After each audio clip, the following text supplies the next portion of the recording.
Welcome, everyone. My name's Ashley Lindley. I'm the Vice Chair of the Human Rights Commission here in Iowa City this year. It's a pleasure to see all of you here this morning. We're really excited to honor some amazing folks this morning that have done awesome human rights work in our community, and thank you as well to those that are joining us virtually. No, we couldn't quite get everybody here today, but we're very thankful for those tuning in online as well. This is actually the 38th year that the city has hosted the Human Rights Awards, and I'm happy to now be here for my third year to celebrate all of the, as our mayor would say, awesome and amazing folks in our community. Before we start the program, I do want to acknowledge that we are meeting today in the community of Iowa City, which now occupies the homelands, occupies the homelands, of Native American nations, to whom we owe our commitment and dedication. This area was originally within the homelands of the Iowa, Meskwaki, and Sauk, and because history is complex and time goes back far beyond memory, we also acknowledge the ancient connections of many other indigenous peoples here. The history of broken treaties and of forced removal that dispossessed indigenous peoples of their homelands was and is an act of colonization and genocide that we cannot erase. We implore the Iowa City community to commit to understanding and addressing these injustices as we work toward equity, restoration, and reparations. So the Human Rights Commission was actually started back in 1963 on August 20th, and the commission was formed primarily to combat housing discrimination against persons of color that were encountering that here. A year later, the city did adopt a fair housing ordinance, and over the years, it has expanded the various duties that it completes here in the community and also covers protections against credit discrimination, education, employment, and service establishments. And we now have a fantastic human rights ordinance here in Iowa City. In 2023, next year, we're celebrating a major milestone. It'll be 60 years for the Human Rights Commission, which is very exciting.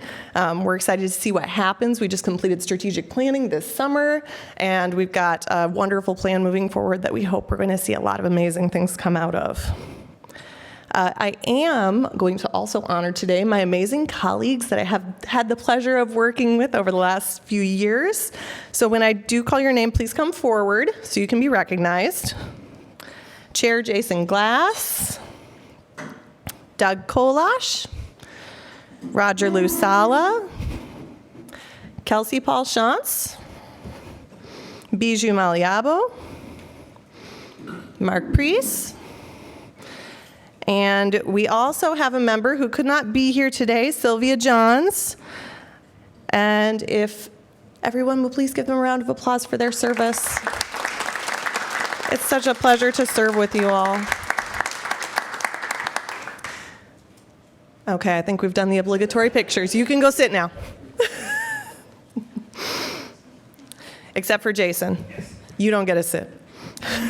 So I will now invite Chair Jason Glass to come forward. I also want to recognize that we have several, in addition to our honorees, several elected officials and leaders here to also celebrate the honorees. So actually, if you wouldn't mind standing as well so we can give you a round of applause for your service and all of the things you do for our community.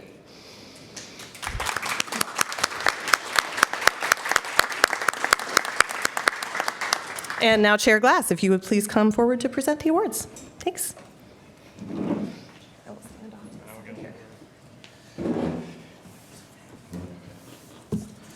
Well, thank you, Ashley. As you mentioned, my name is Jason Glass. I'm the chair of the Human Rights Commission this year.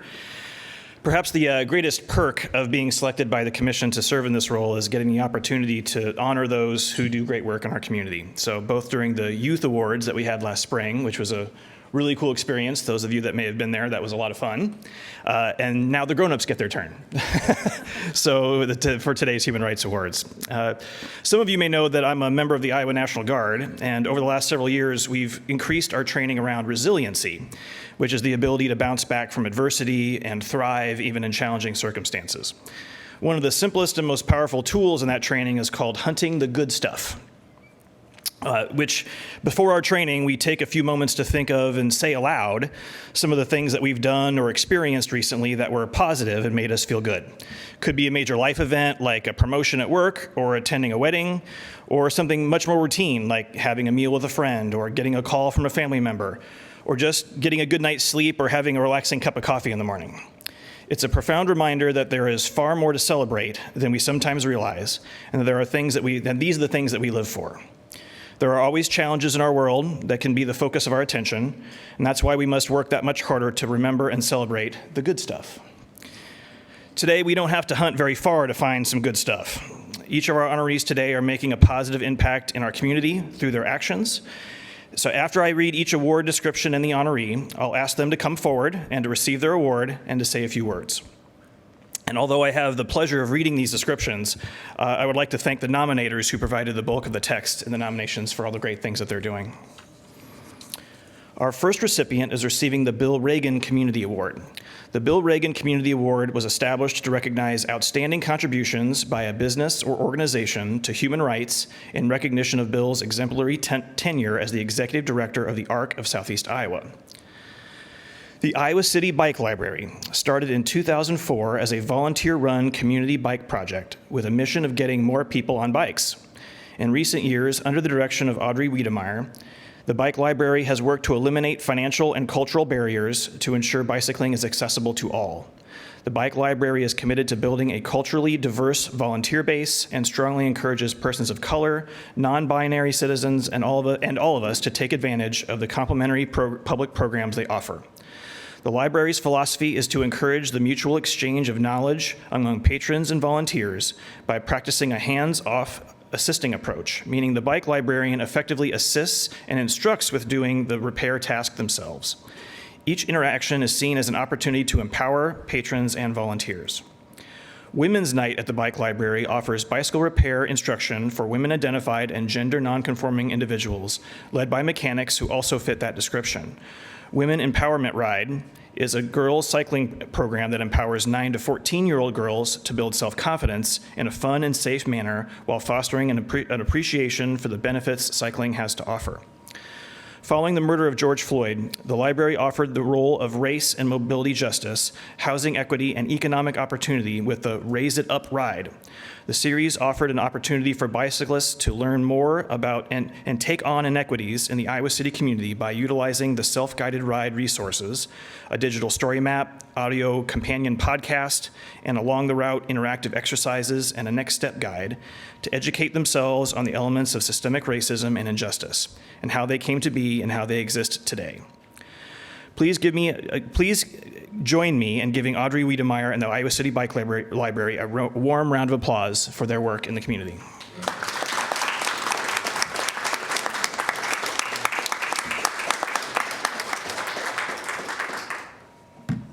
Thank you, Ashley. Thanks a lot for the great introduction. Oh, you're welcome. Okay. That was a lovely introduction. I couldn't do this work without my awesome crew, Drew and Walter. They're here with me today. I remember when I started about 4.5 years ago, it was just me under a pile of bikes trying to figure out how to untangle everything. And we've come a long way in a couple years. We're honored to be here and represent the Bike Library and the nearly 50 volunteers that are active at any given time that make the shop run and run smoothly.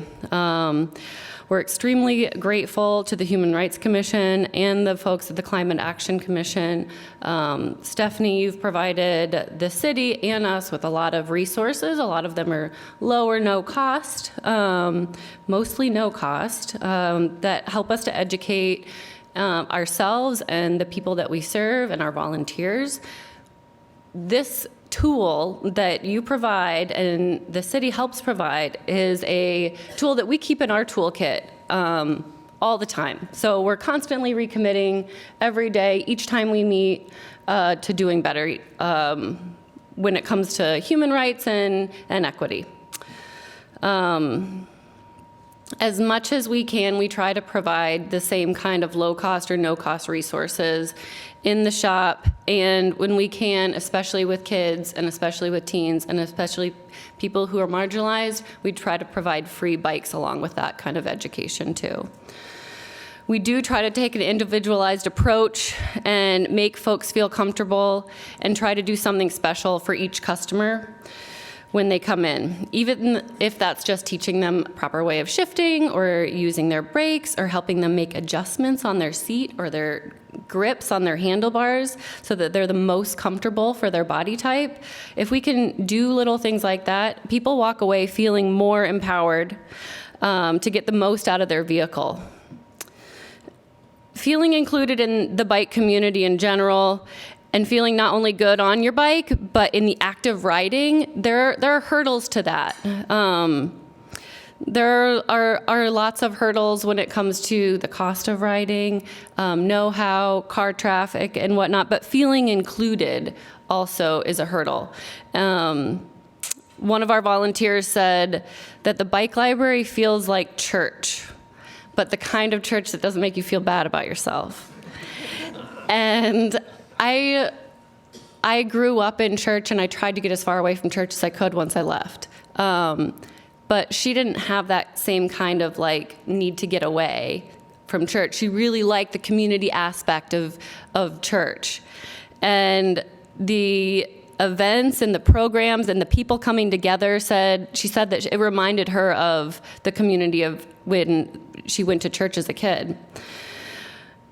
We're able to create these connections by creating safe spaces and adhering to the hands-off assisting approach that Jason was talking about.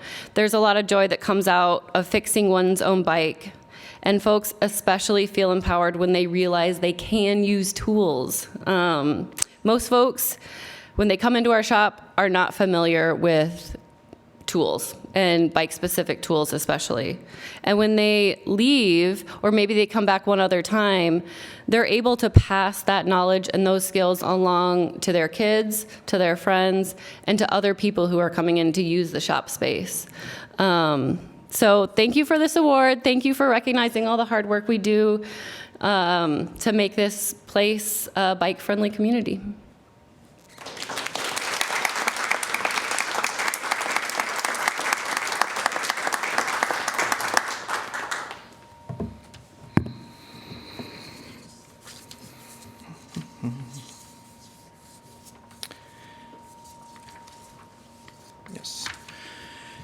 The 2022 International Award goes to Mary Kenyon. The International Award was established in 1998 to recognize the 50th anniversary of the signing of the Declaration of Human Rights. The award enshrines the rights and freedoms of all people. Mary has spent countless hours ensuring that people from all backgrounds feel supported, uplifted, and heard in this community. She has volunteered her time and skills in communications to help several candidates of color run for public office by either managing their campaigns or assisting with editing campaign materials and websites. She became a member of the Black Voices Project to further utilize her skills. She has uplifted Black voices by serving as the secretary and in communication roles. When something needs to be typed or written, you can count on Mary. Whenever she hears of a need with a family, Mary is on the front lines there as well. Whether she is serving as a repast to help a grieving family or donating funds to assist with a loss, Mary can always be counted on, and she does all of this without seeking the limelight or attention. But today the limelight has found her, so please help me in congratulating Mary Kenyon.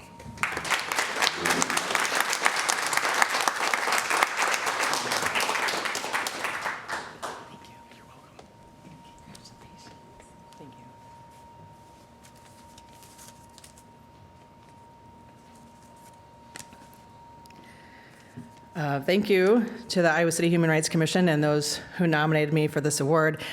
I have to tell you that I saw a social media post about these awards before I received an email notifying me that I received an award. And as I was reading through the list of these amazing community members who are being honored, I stumbled when I read the name Mary Kenyon. Oh, people are going to think it's me, and I'm going to have to explain there's this other Mary Kenyon being recognized for human rights work. I better read about who she is. Who is she? She works to get people of color elected to public office. Secretary and member of the Black Voices Project, a grassroots advocacy group. She stands with people from diverse backgrounds to ensure their voices are heard. Oh, wait, that is me. But it hasn't always been. For a really long time, I assumed that it was better to stay silent than to risk speaking up and possibly saying the wrong thing, causing offense. I stayed in a comfortable bubble where I, of course, believed in equity and deplored racism, but what could I do about others who didn't? It turns out it wasn't other people that I needed to focus on, but the systems that perpetuate inequity and racism.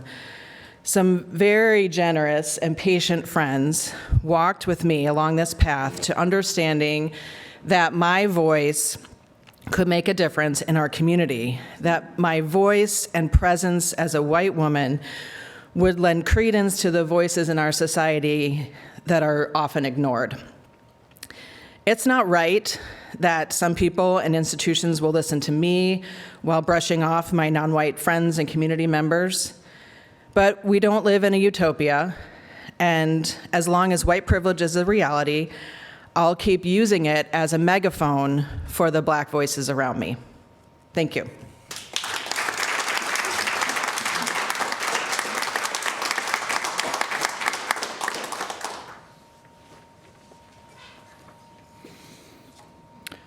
Isabel Turner, for whom the next award is named, was an activist for human rights and the environment.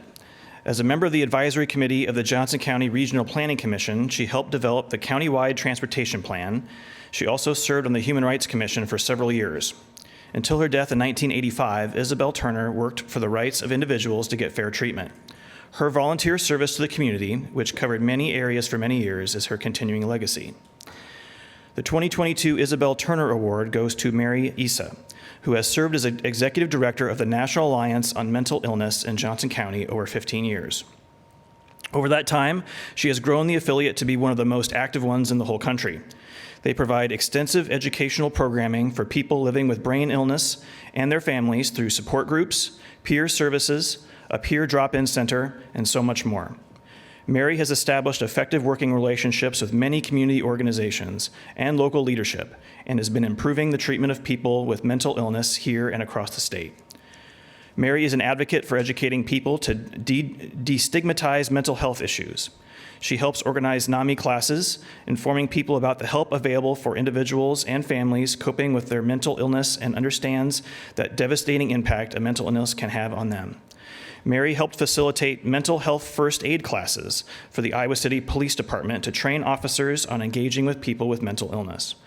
Mary was also instrumental in creating Our Place, a peer-run support program to help others living with mental health issues by providing a safe place to meet. Mary's relentless devotion to her work has impacted the lives of so many. She has endured difficult challenges during the growth process, but has never relented. Mary's leadership reaches very far. Please help me recognize Mary as she comes forward for her award.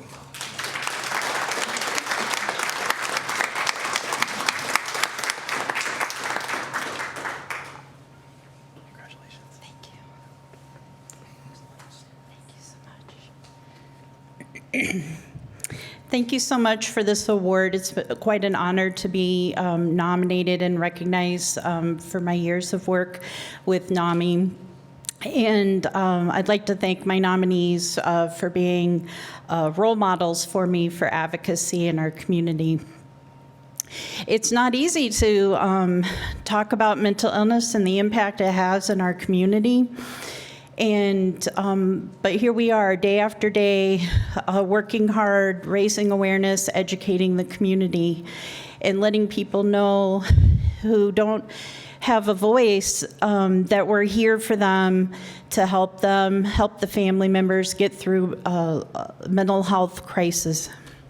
So I thank you for recognizing not only my work, but the work of the NAMI community, because whatever I do, I couldn't do without them. and their dedication to NAMI, because we're primarily a volunteer-driven organization, and so it's a lot of voices behind me, pushing me forward to keep organizing and bringing people together. So thank you so much.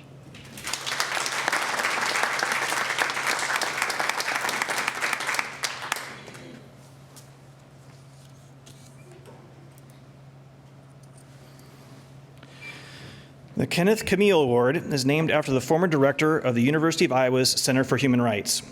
He dedicated much of his time to encouraging students to pursue employment and work in the field of human rights around the globe. He initiated the Human Rights Internship Program within the Center for Human Rights and spent countless hours with students discussing the possibilities of meaningful work to promote a more just and caring world community. The Kenneth Camille Award is designed to recognize a student who has followed up on their interest in and knowledge of human rights by actively working in the field in the dedicated and determined way that Ken Camille advocated for during his lifetime. The 2022 Kenneth Camille Award goes to Jocelyn M. Williams, a native of Burlington who knew from a young age she would want to become a Hawkeye one day. I like that. Go Hawks. Her natural curiosity forged a path for her to chase her dreams of helping to create a more equitable and just society for all. As an undergraduate at Iowa, she interned with the Center for Human Rights.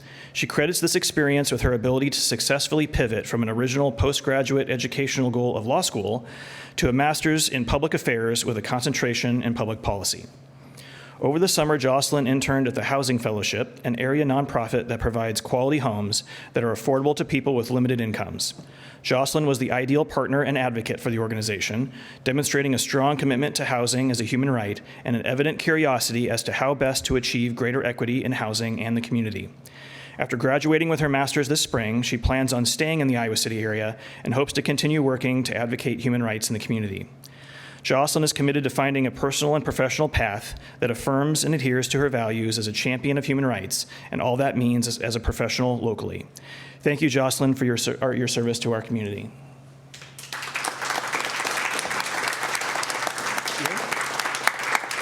Oh, here she is.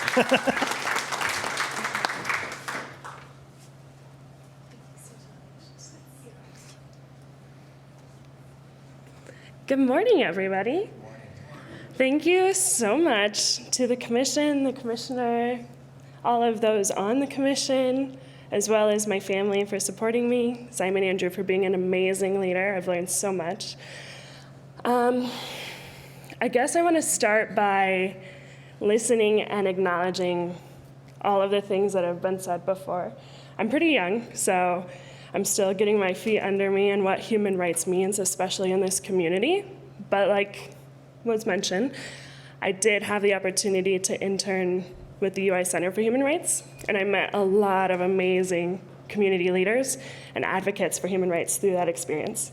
That experience kind of set me up in my future goals. Like he mentioned, I was gonna go to law school, but realized with the goal of increasing human rights for all of those around me, and in my community specifically, it's not necessary. And so, like you mentioned, I was able to pivot, and I credit that a lot to my understanding and value in human rights.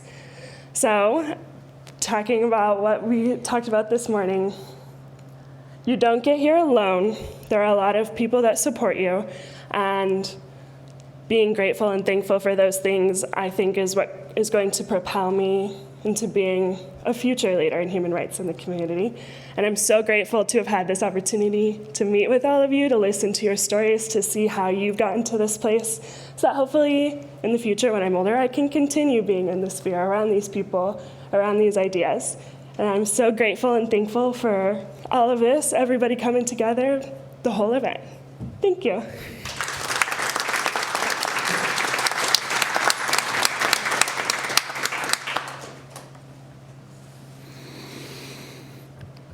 The Linda Severson Award recognizes outstanding contributions to human rights by an individual in a service organization. Francine Spencer Thompson is this year's recipient. Francine was raised in a family of activists. She was carrying picket signs and attending protests with her mother to combat racial discrimination and support civil rights at a young age in Waterloo, and for the past 35 years.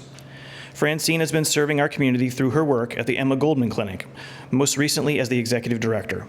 The clinic has the distinction of being the oldest, continuously operating, not-for-profit, feminist-identified provider of abortion care in the U.S. Francine's long tenure at the clinic has given her extensive experience in reproductive health care management. She has overseen the development and implementation of many cutting-edge services, the most recent including transgender care, including hormone therapy and PEP and PREP, which involve prophylaxis for HIV exposure. She continues to be challenged and motivated by the unending assaults within the reproductive justice and abortion care movement. Her passion includes training students and volunteers for the next generation of feminists, healthcare providers, and activists. Francine is a gift to our community as she inspires younger generations to voice their truths in the fight for reproductive justice. This world in our community is a better place with Francine in it. Please let us congratulate Francine.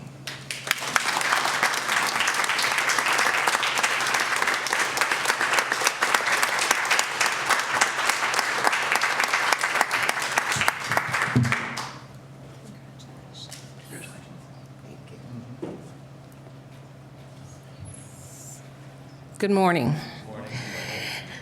Hi, Cleo.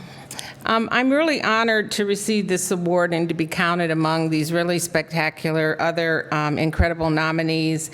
And I want to thank my friend and colleague Catherine Edel for nominating me and my office wife Jennifer for supporting me this morning.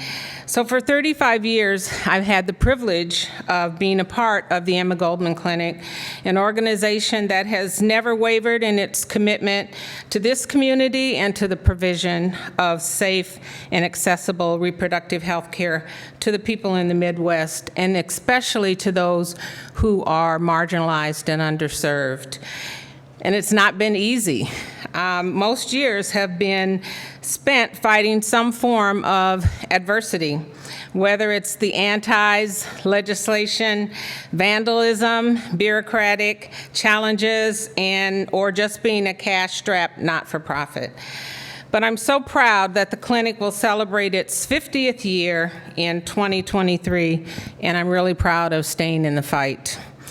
Reproductive rights are human rights, including the right to access abortion, and states have an obligation to provide women and girls, all pregnant people, with access to safe and legal abortion as a component of their basic human rights and responsibilities.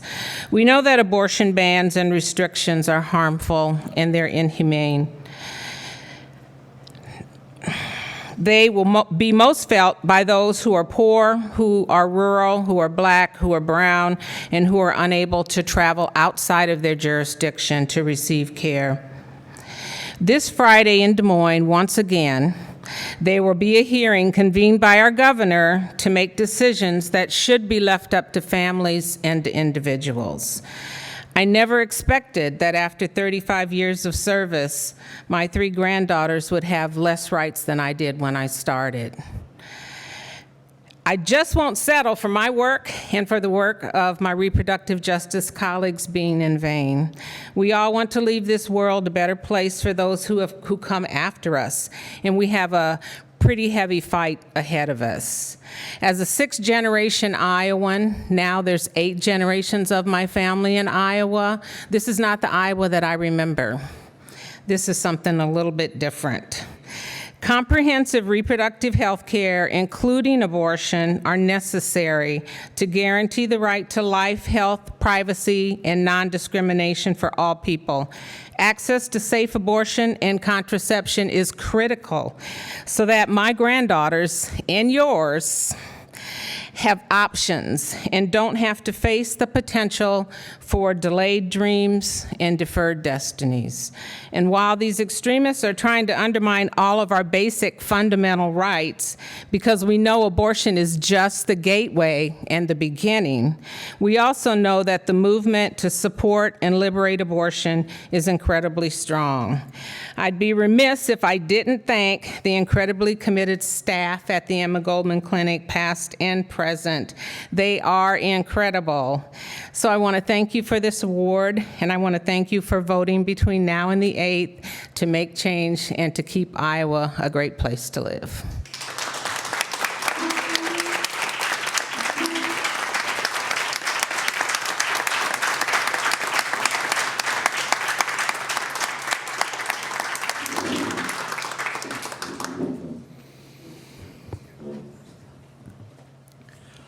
Our next award is the Rick Graf Award. Na Lee was selected for this award due to her long-term commitment to a specific cause for the benefit of a specific group. She is a mother, wife, activist, University of Iowa master's recipient, and adjunct professor.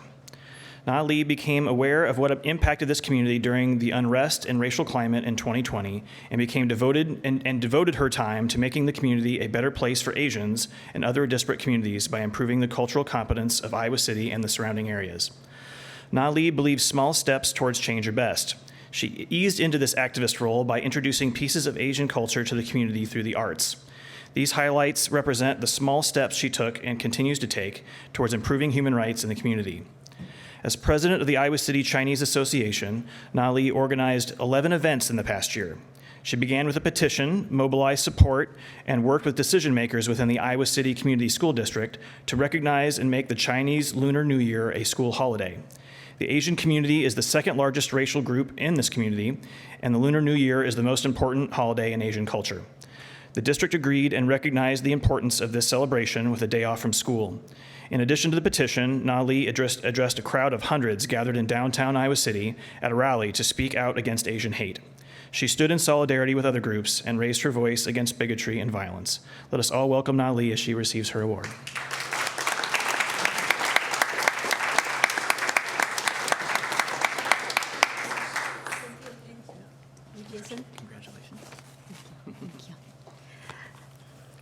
Thank you, everybody. Little nervous. I'd like to thank Iowa City community for supporting Iowa City Area Chinese Association to advocate Chinese culture through various activities and volunteer jobs. With the dedication of many brilliant board members, ICACA is able to create a culturally vibrant community. This effort has been recognized by the City of Iowa City, which does not only encourage ICACA to go on, but also shapes the global mind of future leaders, thus laying the foundation for the future human rights. Many thanks goes to Mayor Teague and Human Rights Commission for proclaiming May 18th as AAPI Day Against Bullying. It gave us encourage to stand up on our feet to fight against and to fight for human rights. It also makes the future generation realize how important it is to help others of different ethnic groups. So in September, during Mid-Autumn Festival, which is the second largest festival in China, ICACA has gathered the student musicians together for an event called Music of Love. The students performed and raised over $2,000, which was donated to another nonprofit youth organization called United Action Against Youth. Yes, it is UAY.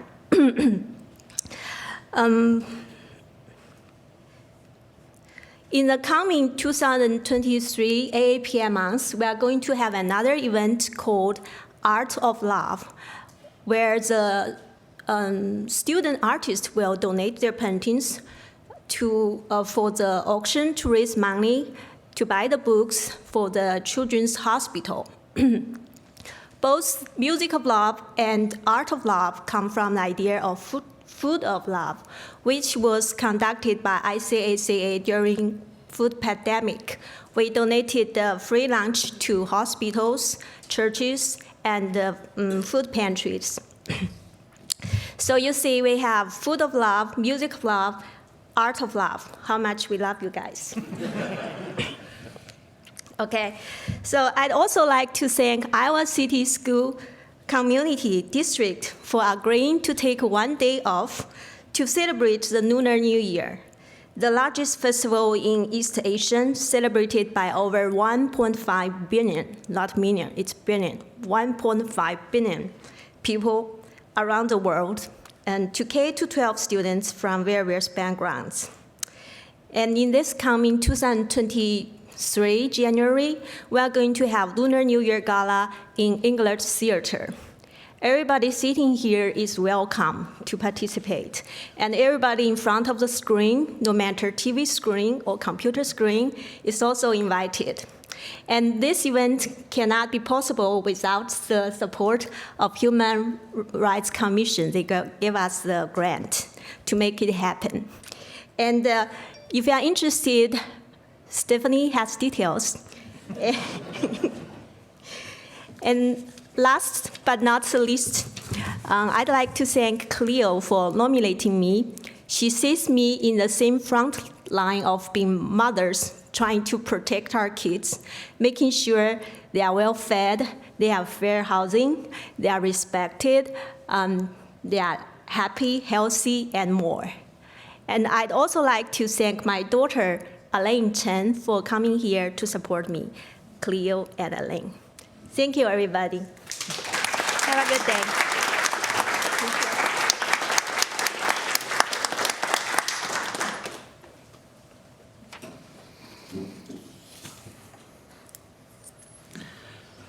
Our final award this morning is the Heather L. Shank Lifetime Achievement Award. Heather served as the city's Human Rights Coordinator from 1994 to 2005. Heather is remembered as someone who listened, perceived, researched, imagined, taught, and advocated to make a difference in the community over the course of her lifetime. This year, the award goes to Senator Joe Bolcom. Retiring Senator Bolcom is a model elected official. He is transparent, provides outstanding constituent service, and is always willing to speak up forcefully against injustice and passionately for civil rights and liberties. Senator Bolcom served Johnson County for 6 years as a supervisor and has served for 24 years in the Iowa Senate. Senator Bolcom has a distinguished record of supporting human rights statewide and in our local community. He was a longtime advocate for persons whose income designates them as moderate to low income. He fought for public education, affordable housing, disability rights, labor rights, fighting for reproductive freedom, against payday loans, against regressive taxes, and the list goes on. In 2006, he helped pass the first state law protecting against discrimination on the basis of sexual orientation and gender identity in employment, public accommodations, credit, housing, and education. Senator Bolcom continued to push to strengthen these protections and fought to add marriage equality to the law as well. Please help me welcome Senator Joe Bolcom to the podium to receive this award. Appreciate it.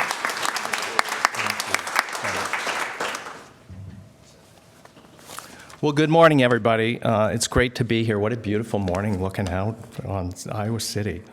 Let me start by thanking my dear friends David Lesh and Rod Sullivan for their nomination, and members of the Iowa City Human Rights Commission, and Stephanie Bowers for this recognition. Thank you to members of the Iowa City Council, both past and present, for leading on human rights. Let me also congratulate the other award winners this morning, but especially Francine Thompson for her lifetime of courageous work protecting privacy and reproductive freedom. I've always really enjoyed this breakfast and the celebration of the people and groups that make human rights happen every day in Iowa City and Johnson County. Over 38 years, these awards have been given to some amazing people and have been named after community leaders for their extraordinary contributions. Like a few other old-timers here this morning, I had the privilege of knowing and working with Rick Graf, Linda Severson, Bill Reagan, and Heather Shank. Heather Shank was born in Iowa City. She graduated from West High School, became a nurse and a lawyer. In 1994, as Jason mentioned, Heather was hired as the Iowa City Human Rights Coordinator, a position she held for 21 years. Heather was a human rights leader. She made us aware of people's challenges living with HIV and AIDS. She was a champion for LGBTQ rights and anti-bullying measures. She loved people and welcomed newcomers to our community. She was a kind, gentle person that tenaciously advocated for fairness, justice, and equality. I'm extremely honored to accept the Heather Shank Lifetime Achievement Award today. If Heather was with us today, she'd be mad as hell and working overtime.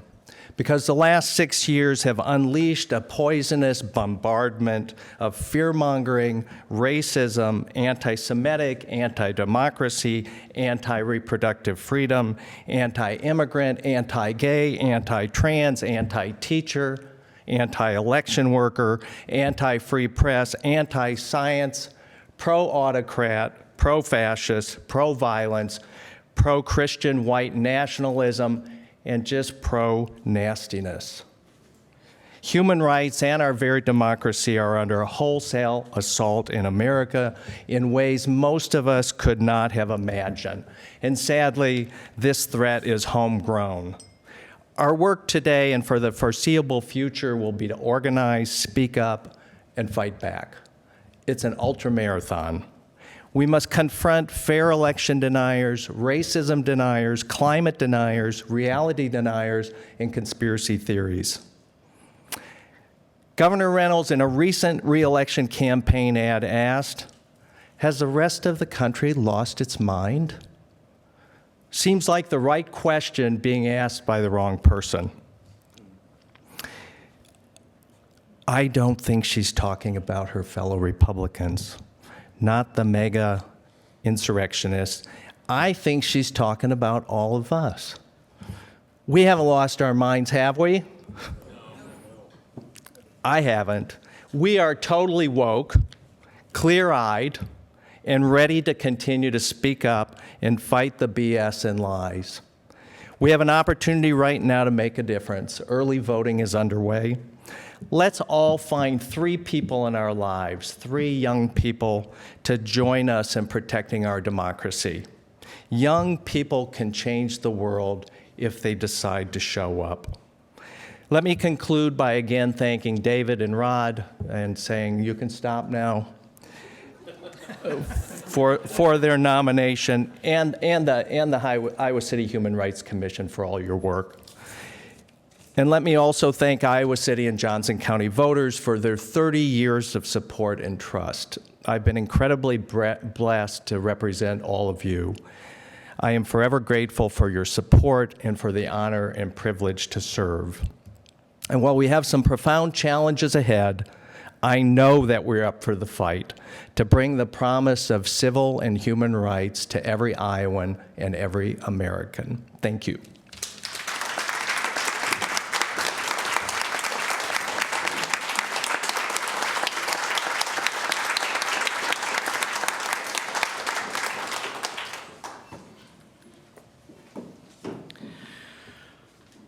One purpose of these awards is certainly to recognize the honorees. Another purpose is that in so doing, their example might inspire others, all of us, to action and in serving others and improving our community. Let all those recognized today serve as role models that we may strive to do all we can as well. I'll now invite Vice Chair Ashley Lindley back to the podium to close our program this morning. Let's give all our honorees one more round of applause. Thank you.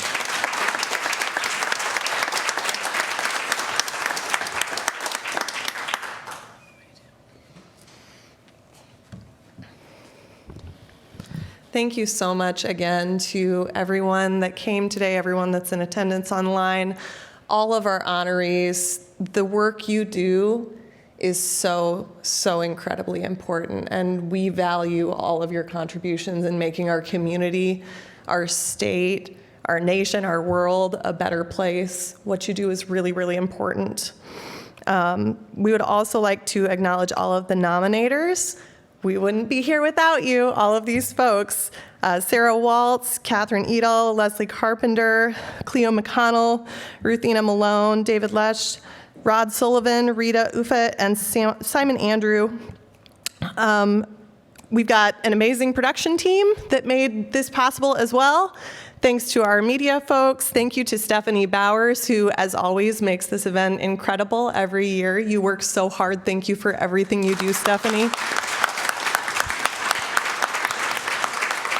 We've also got professional photographer Dan Rowling here capturing all of these amazing moments. Thank you to Dan.